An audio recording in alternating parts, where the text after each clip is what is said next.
So every week, we basically tell you 4 studs that you should sit. Because every week there are studs that should be sat because of matchup or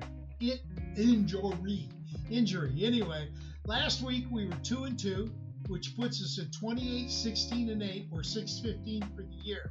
Now that's good, but Tipp has been amazing. I went out and looked at him specifically. He's 9-3-1, which is 73% accurate. That's pretty good. So it's very good. Especially our studs are basically top 12 players at their position. Okay, we don't go based on what we think about a player. We go based on how they're actually playing.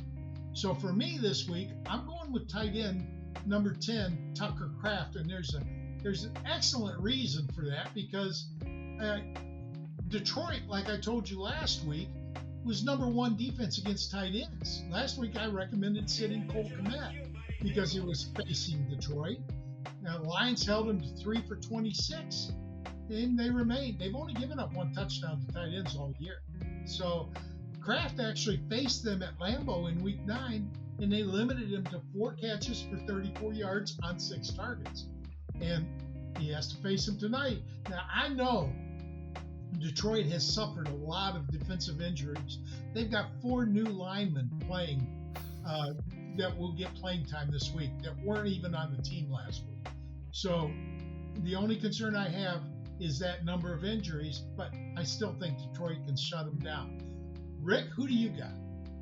Well, I'm really going out on a limb, and in part because I'm trying to reverse jinx since he's the running back on my home league team that I also have Marvin Harrison Jr. So I might be either really in trouble or might be in great shape. But I went with Kyren Williams.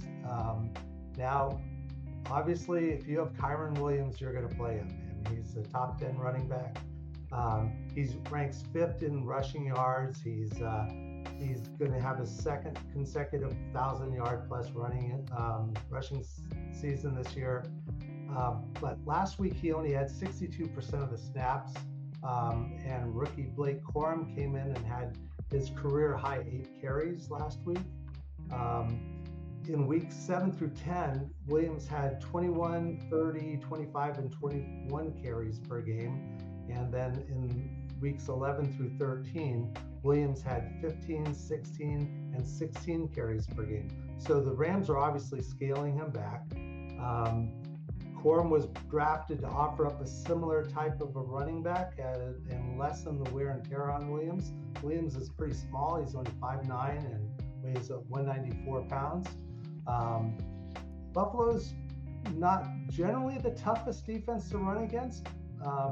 You mentioned Minnesota, and Kansas City is another one of the top teams that are toughest to run against. But in the last couple of games, Buffalo has really toughened up. So, yeah, you're going to start him. I'm starting him. But don't be too surprised if he's not giving you that running back 1 type week that you're accustomed to. Tipp, who do you have?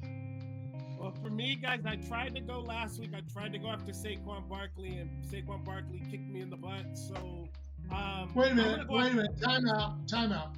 I gotta clarify that. I thought Tipp was trying to blow the entire show last week when he said that. He came one play from being right.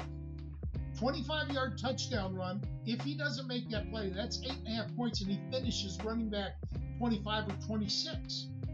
So you came one play from hitting it. So I was close, man. I think I'm gonna hit on this one. I hope it's another superstar. It's Patrick Mahomes. He's going against the LA Chargers. We've all talked about their defense at one point in this podcast, or in general. We've just talked about how good this defense has been. Jesse Minter needs some credit for what he's got these guys doing. They're a little banged up, but they've only given up 206 yards passing on the whole year. But this is what really got me going. they only have given up 183 yards when they play away. When they're away from LA, they give up only 183 yards. That lets me know that they're a team that can travel. That defense is good. We've always talked about traveling defense. Well, I think this is one that can travel, and I think that they're going to be ready to play against the Kansas City Chiefs in Arrowhead. So I'm going to go with Patrick Mahomes. I think that he is going to finish outside the top 12 this week. Hey, you do ranking for the Sports Affiliation. Where do you have them ranked? I would have to look. I can tell you. I think I have them ranked like number 10 or 11. But I'll double check. Which would be a starter. Yeah, it would. So you're going against yourself here. I'm going against myself because when I look, well, hold on, no, I have him at number 13. Okay, so that is outside the top 12. That'll give you a win if he finishes there. So I'm pulling for you because I like that stellar record you got. But I want to know what our pro, the headliner, says. Samwise, who do you got? It's pretty rare when you're going to fade the number one receiver from a team, or at least the de facto number one. And my guy is Jaden Reed tonight.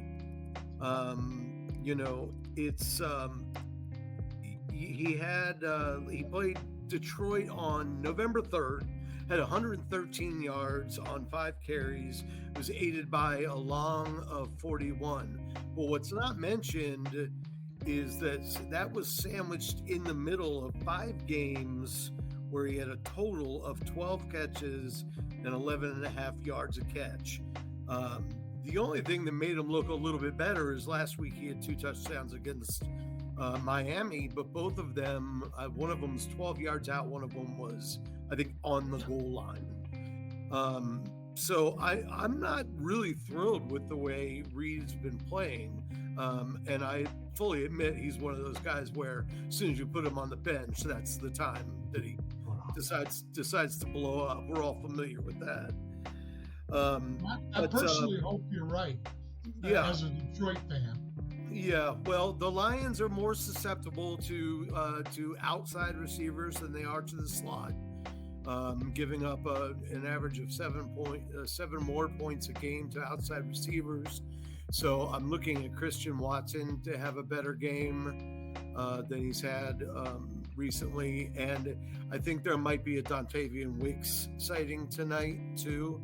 And Jaden Reed's going to get his. He's not going to put up a donut or anything, but he's certainly not going to crack the wide receiver 1 ranks.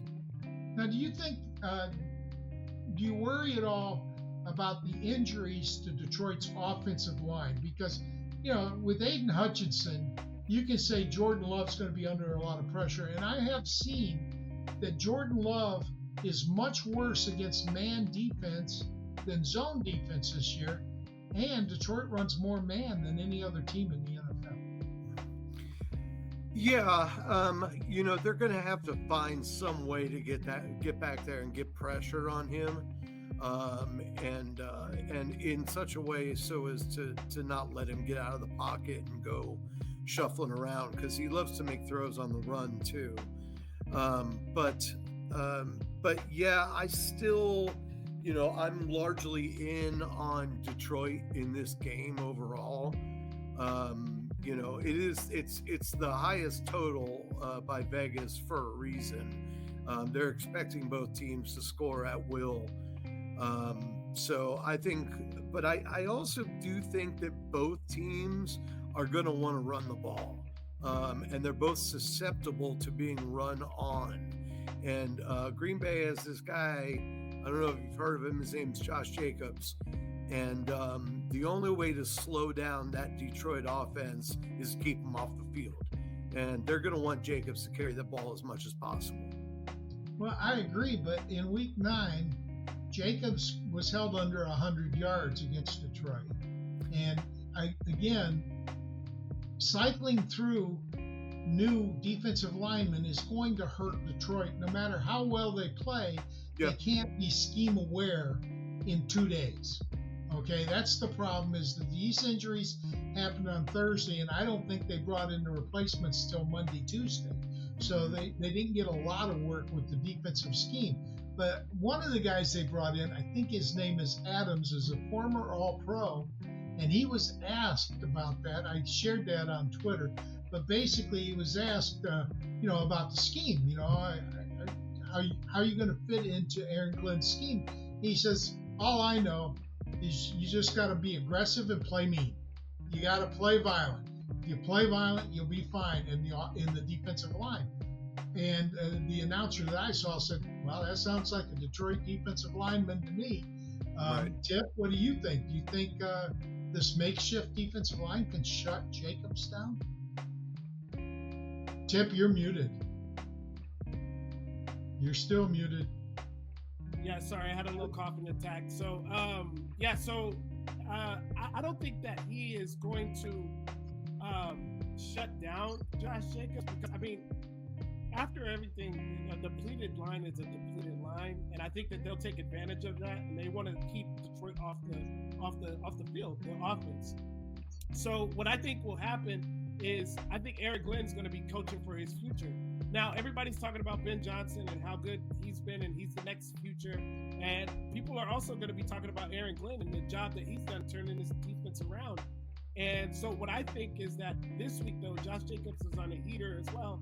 I think Josh Jacobs gets right on them. I think that they really just continue to run the rock. It's Matt LaFleur. He loves to run the ball anyway, and he won't go away from it. Like some of these coaches start to go away from it, he's going to continue to go for it. So I think that Aaron Glenn's going to have his work cut out for him, and he's going to have to show how good of a head or defensive coach he is this week. Ronnie Evans and I had two Detroit podcasters on and did a evaluation of Holmes, the GM Holmes, Brad Holmes, draft picks throughout his entire Detroit career. And we mentioned Aaron Glenn in that show, and both guys from Detroit said as long as Jack Campbell is the coach, Aaron Glenn is staying the defensive coordinator. They're that tight. So I don't think Aaron Glenn's coaching for his job. But Sam, what do you think? Of the 4 picks we've made today, I know you like yours, but who's the second most you like best? Of the fades, you mean? Yeah. I'm actually I probably would have said Breece Hall if Rick didn't use him as the reason he was going to drink this week. Because, I'll blame it on Aaron Rodgers because we blame everything on Aaron Rodgers. Why not? But I probably would have faded Breece Hall in this situation. But I definitely see the case against Mahomes too. Do you know who Kerry Joseph is? Kerry Joseph, probably, but I'm terrible with names. He's Detroit's free safety. And his rookie year, when we did the Brad Holmes thing, one of the guys, I think it was Motor City Mania, said that he calls Kerry Joseph the Aaron Rodgers ender. In his rookie year, Kerry Joseph got 4 interceptions, 3 against Aaron Rodgers, 2 in the first game against Rodgers, and then on Rodgers' last pass as a Packer, Kerry Joseph intercepted him. So he calls Kerry Joseph the ender of Aaron Rodgers. Wow. And with that, we've got to pay some bills.